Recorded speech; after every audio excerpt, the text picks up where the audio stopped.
Legendary Ukrainian boxer Vladimir Klitschko once said that the first thing that he learned in boxing was to not get hit. And in this match between the Toronto Defiant and the New York Excelsior, I do believe that the Somber Goats on Kings Row Point A, there are movements that you can take that I think put you in position to actually win a fight before it even starts. And it has to do with the high ground and splitting the map and dictating where your opponents are looking, if that makes sense. And we can explain. I'll explain a little bit farther. But this is going to be very focused around the Toronto Defiant here. Ideally, what I'd like to see happen, and what ends up not happening, is taking control of this high ground, wrapping around to control this half of the map. This forces... Okay, let's change colors. So this forces Toronto to have this, and then New York matches them here, right? New York.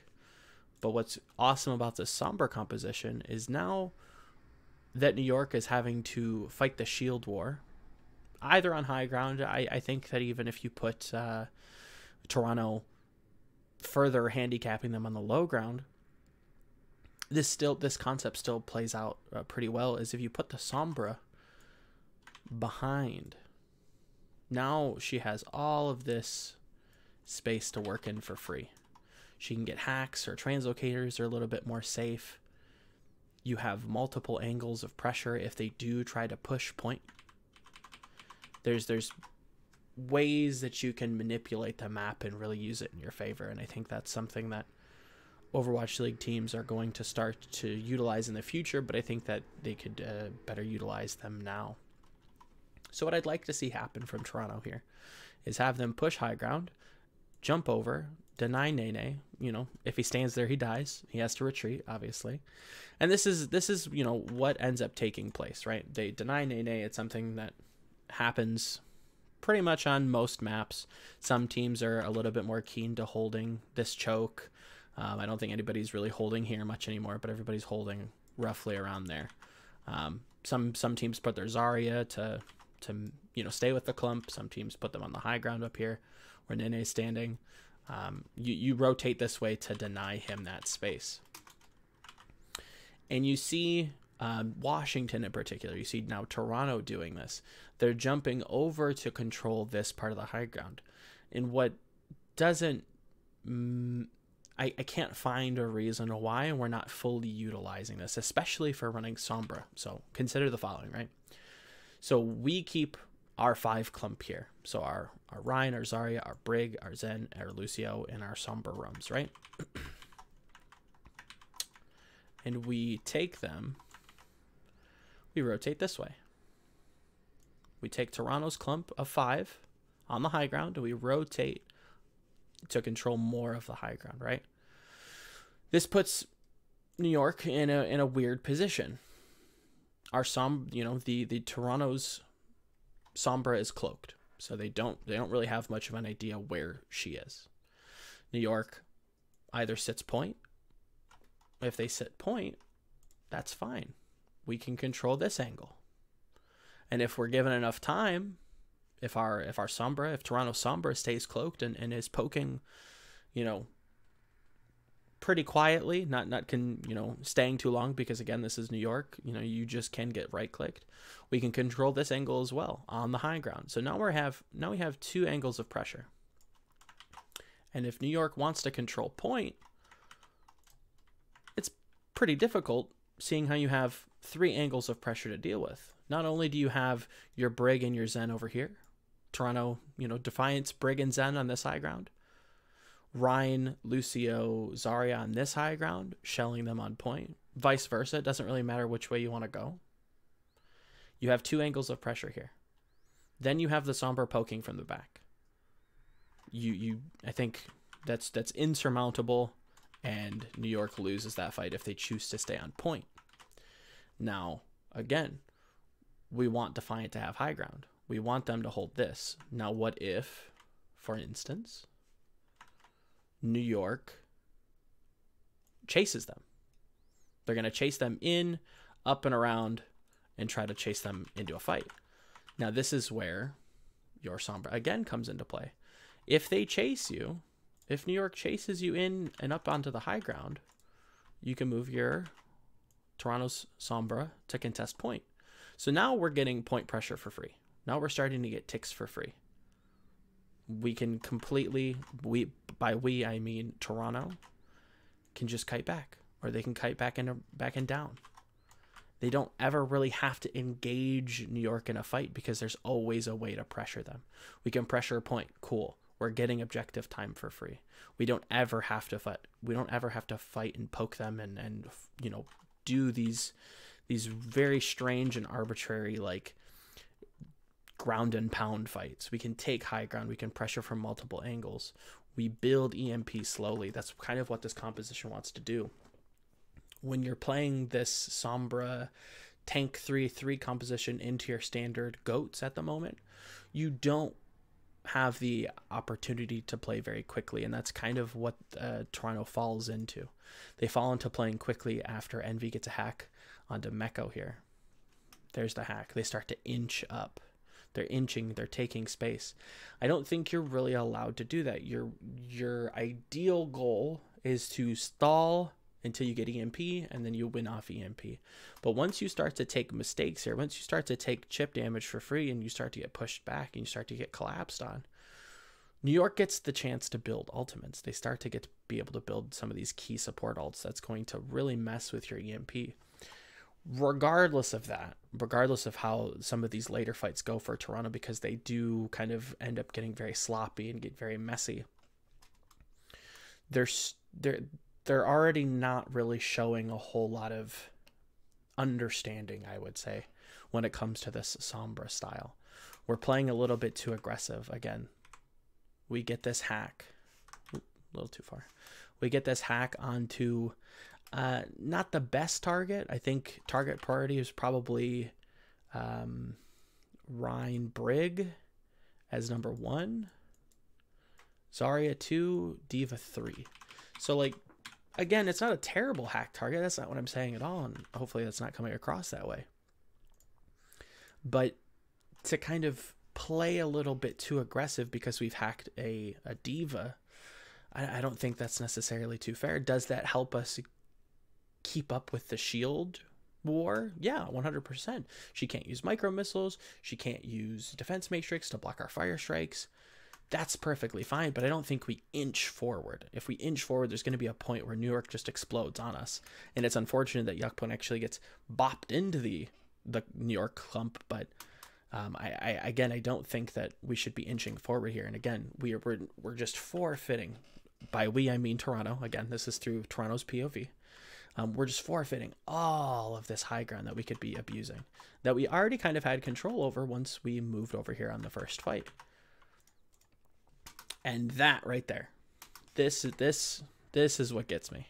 This is what really bothers me. Envy's translocator is so far out of the fight. Meko just looks at him. Jonek, I think, hits him once or twice, and he's literally out. Does New York know that Envy, the Sombra player for the Toronto Defiant, is out of this fight? Yes.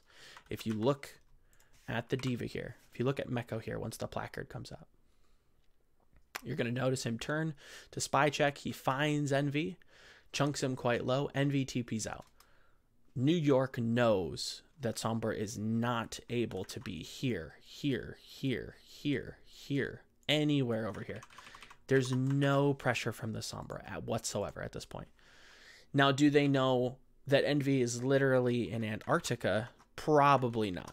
They know that he went somewhere this direction. If you notice, when you're actually playing Overwatch and a Sombra translocates, the direction at which her kind of body fades to, or fades away to, points to where her translocator is. So they have an idea of what direction he currently is, but they don't know exactly how far away he is. But they know at this point that they can play aggressively. And it's at, once you get the Sombra decloaked and translocated, that's when New York can retake their space. The Ivy death is unfortunate. You definitely don't want that to happen. It is a misposition. It's something that I think Ivy and Toronto really has to work on, because even in their control map against New York, there was some questioning or questionable positioning, flubs from him. But all in all, he's a strong player. He'll flourish, I think, probably outside of the tank meta. But as of right now, he's fine. He's well above average, but definitely has some flaws. And this is where, again, I think teams are just completely not abusing the maps to their advantage. What you're going to see happen is we're just going to completely forget. By we, again, I mean Toronto. Toronto's just going to completely forget about trying to run on this high ground here. The only reason why teams are trying to control this high ground is because they don't want to have to deal with the Zarya when they push through. If we leave New York Zarya here and Toronto wants to push in, Zarya has such a free angle. She has such a split. Now, again, who's going to deal with her if we don't push her off? Who on Toronto is going to deal with this Zarya if we don't physically move and just take like our mass team and just push her off the high ground? Is it the D.Va? No. Is it the Lucio? Certainly not. Is it the Sombra? Obviously not, right? So who's gonna solo try to push her out of there? No one. You have to rotate through there, and because they aren't threatened by this position, they just completely ignore it, and they're just gonna take this fight. I don't hate the rotation there from Envy, and they get the hack on the Rhine, which is fantastic for them. And they notably posture very aggressively. Watch the change in body language from Defiant here. Once the hack onto the Rhine happens, you're going to see them explode. They boost forward. Fabulous. I think that's completely correct. Now, let's check the state of the ultimates. There's a massive discrepancy in Zarya charge. There is a pretty, slight advantage when it comes to rally, which is good for New York. Pretty not great for Toronto. And Neko has actually beat Jonak to trans. Again, I don't think ultimate scouting, ultimate kind of info collecting is within a margin of error of 3%. So they probably, Toronto probably understands that Jonak has ultimate here. Other than that, your big discrepancies are at Earth Shatter and Graviton Surge. Toronto has their win condition built, though. Is Envy in position to actually act on the win condition? That's the issue here. New York clumps in the back. I wish my OBS would stop getting all pixely. But Envy's positioning here so that if New York crosses this line, they get EMP'd. Defiant win the fight. What ends up happening, however, is bizarre. So let's play it out. Grav from Nene. Envy willingly goes into the Grav and EMPs everybody. Now, why is this a bad thing? Why is this not good? The 3-3 composition that both teams are using, and again, is it fair to call Sombra 3-3 or Sombra goats, goats? It's hard to say. I think it is. I think that Sombra works in a very similar way to how D.Va does in a general sense. Not specifically. There are very distinct and different interactions, but for the most part, Sombra is trying to take off angles, much in the same way D.Va does in the mirror. Sombra's looking to deny people. Not as similar, right? Not as similar as the D.Va. D.Va can be a little bit more aggressive. Sombra is kind of a one-woman, team fight winning machine. And if you let her ramp up, well, she's going to, cause a lot of havoc. But if you don't check her, much in the same way as if you don't check a D.Va, you're going to have a pretty rough time trying to win these fights. But ideally, if I stop getting off on a tangent. Both of these compositions have a very small striking range. What do I mean by that? We don't have a ton of long range damage. We don't have a ton of mobility to be able to, jump in. A lot of our damage is coming from our Zarya, our Reinhardt. 100%, beware YouTube commenter. I do understand that Zenyatta does quite a bit of damage, but a lot of our damage is coming from very short range characters. And when we are stuck in a grav and everybody around us is EMP'd, there's really no chance of us being able to act on that. Not to mention Jonak actually has popped Transcendence, but even if that's the case, let's say Jonak hasn't built Trans up this quickly. Maybe we get a pick on him early and, the fight kind of, goes a little sideways. We can't really act on this EMP because we're all stuck together. So again, kind of an issue there. Why is that? Why does this happen? Let's back up for a second. Why is Defiant kind of caught off guard by this this grav from New York? I wonder how accurately or in what way is Defiant tracking ultimates. It's my understanding that it's up to the individual to kind of track their opposing players' ultimate charge, if that makes sense. So if I'm playing Zarya and you're playing Zarya, it's up for me and my team. It's up to me on my team to track your ultimate charge. If you've done a lot of damage and I've seen you do a lot of damage, I'm going to tell my team, hey, he's probably ahead of me, or they're probably ahead of me in Graviton Surge, or vice versa, whatever character you're playing. That's, again, to my understanding, how majority of the time it works. It's the caller's job to kind of parse the information given to them by their teammates. I don't think that they have the ability to track all of the ultimates, right? When it comes down to the top level, I do think it's on an individual to individual basis. So again, the Sombra tracks the D.Va, the Zen to the Zen, the Zarya to the Zarya, if that makes sense. Now, is Ivy feeding the proper information that Nene has grav? I would imagine that he has, because he's died very early. Took, when they were pushed up, and Neko, let's back up to that fight just so I have a better representation here. Watch Nene here. He gets to play a lot of off angles and is going to get a lot of damage done. You're going to see a big discrepancy start to build. Not to mention, they're losing the fight. If you lose a fight, typically it means you're not doing a ton of damage. Your supports will probably stay even, but, anybody that's building ultimate charge outside of healing is going to have a pretty rough time if you're losing a fight, right? So if we fast forward back to the grav, the EMP, we should, again, Toronto should know that Nene has ult, and we really shouldn't be EMPing within a grav, right? If anything, maybe you take a dry fight here, try to bait out the grav, next fight, go for the EMP again. This is another one that's very interesting. Defiant goes for their own grav. We don't have much in the way to kind of, help deal with it. We don't really have a combo. We're not really built to kind of bust this open. And again, if they're tracking ults correctly, if they walk up and start to swing, they can get counter shattered pretty successfully. So there's really no good way for them to act on this grav.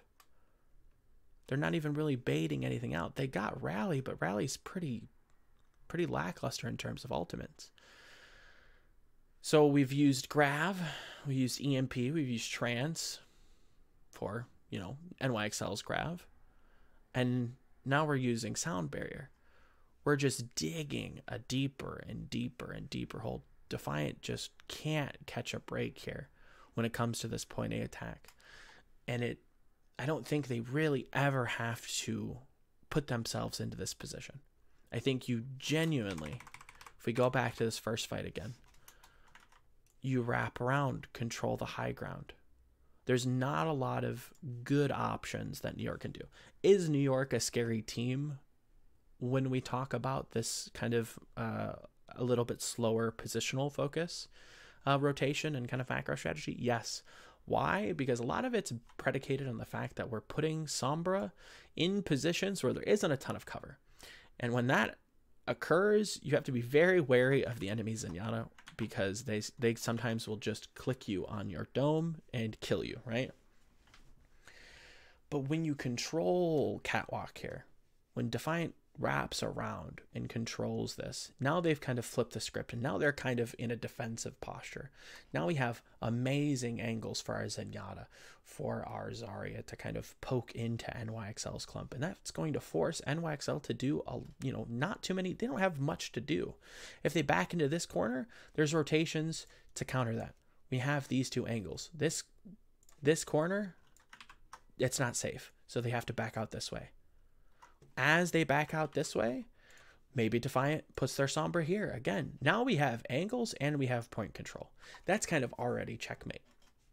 Again, now we have, playing off of this game state, for instance. Now New York goes, oh, shoot, we don't have point control. We have to go to point. They wrap around to point. Sombra translocates. This goes away. Our little Sombra, little circle dude goes away. Maybe a translocator's up here. Now New York has point control, but now they're being shelled by two different angles. There's no good way of, New York, positioning here and posturing to deny this high ground pressure. Now, again, what if New York chases? Same thing happens. Sombra contests point. Once Sombra contests point, she's getting a little straggle damage here. She's getting a little straggle damage here. Same way if New York comes through this way. She's getting damage here. She's getting damage there. You're basically never fighting. You never take a team fight until you have EMP. You just poke. If you get a kill, if you get 2 kills, great. Everybody jumps off high ground. You take point control. Point A's done. That's a wrap. We go to point B. But let's, that's pretty optimistic thinking. Let's just say we get chip damage here, we get chip damage there. They have to use armor pack defensively. They have to use boost for healing. They have to use amp it up for healing. New York is in a very rough state when it comes to the attrition war. Let's say New York has to use even bubbles. They have to use Zarya's allied bubble. They have to use Zarya's personal. They're out of resources. In that case, sure.